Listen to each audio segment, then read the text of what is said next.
Hello again, and thanks very much for joining us. I'm Michael Nath. In its latest National Multidimensional Poverty Index report launched on Thursday, the NBS said that 63% of Nigerians are poor due to a lack of access to health, education, and living standards alongside unemployment and shocks. The MPI offers a multivariate form of poverty assessment, identifying deprivations across health, education, living standards, work, and shocks. According to the Statistician General at the NBS, Semu Adeniro, it is the first time they will conduct a standard multidimensional poverty survey in Nigeria. The United Nations resident and humanitarian coordinator in Nigeria, Matthias Schmeidle, who revealed the findings from the report, said 63% of Nigerians are multidimensionally poor, meaning that they are being deprived in more than one dimension of the four measured. Speaking on business breakfast earlier in the day, public affairs analyst Nelson Ekujimi harped on the need for government to churn out policies that will attract foreign and local investors, while questioning the nutritional value of the food eaten in many Nigerian homes. Analyst Nelson urged the government to put measures in place that will make life meaningful for people. Well, the truth of the matter is that you have reeled out how much Nigerians spend on food, but you and I know very well that even in the midst of this excruciating poverty, nobody will toy with the stomach, even though the nutritional level, the nutritional quality is a source for debate, is a source for concern. People must put something in the stomach to be able to carry on with life, to be able to hope against tomorrow. Then the way forward is for the government, to put in place measures that will make life meaningful for the citizen. And what do I mean by this? By government investing more in critical infrastructures, in civic education, putting in place policies that will endear investors, both local and those from the diaspora, to come and invest their money in the country. And most importantly, government should invest more in education. Because when we talk about excruciating poverty, somebody can only get out of poverty if he's educated, if he's equipped with the necessary skills.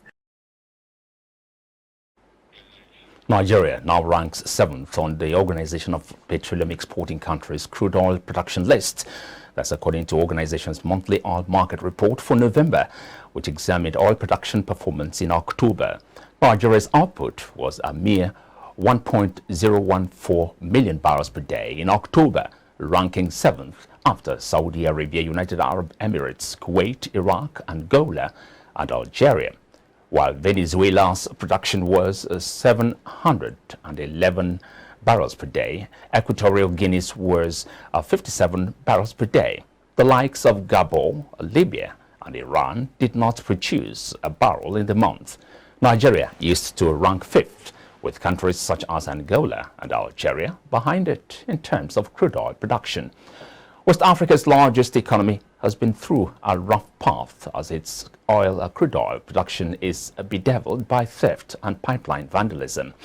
A recent report revealed that Nigeria has lost 415 billion naira to the shutdown of 9 crude oil terminals within the space of 2 months. Now, the rest of the news. The International Monetary Fund has said that Nigerians should brace up for higher food prices risks in 2023 due to recent floods and high fertilizer prices. According to the National Bureau of Statistics, food inflation hit 23.72% on a year-on-year basis in October 2022, with inflation on certain food items rising to between 50 and 100%. Despite that, the IMF has predicted that the recent floods have affected agricultural productivity, saying that food prices would worsen in 2023. It added that the volatility in the value of the naira, the federal government's continued dependence on the Central Bank of Nigeria for financing its deficit budget, and climate change were also risk factors. The Washington-based lender disclosed this in its Nigeria staff concluding statement of the 2023 Article 4 mission. Report seen by our correspondent at the weekend. He said, quote, the effects of recent flooding on high fertilizer prices could become more entrenched, impacting negatively both agricultural production and food prices in 2023. It added that despite Nigeria's limited direct exposure, the war in Ukraine was affecting the nation through higher domestic food prices. The IMF said high food insecurity was compounding the pandemic's effect on Nigeria's vulnerability.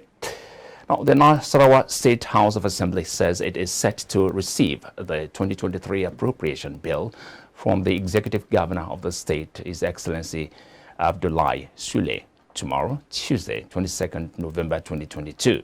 This was contained in a statement signed by the acting clerk, Nasarawa State House of Assembly, Ibrahim Musa, and made available to newsmen in Lafia, the state capital, on Monday. The statement indicates that the Right Honorable Speaker, Ibrahim Balarabe Abdullahi, alongside all the other 23 honorable members, is expected to receive the budget from the governor tomorrow, Tuesday. The statement called on all clerks at the table and other supporting staff to be at the chambers by 9 a.m. as the exercise for the budget presentation will commence by 10 a.m. Statement added that the 2023 budget presentation by Governor Abdullahi Sule will take place at the Assembly Complex, Shandam Road, Lafia. Still to come, global economic outlook. World stocks tumble on Chinese COVID outbreaks. Details of this and more after this break. Stay with us.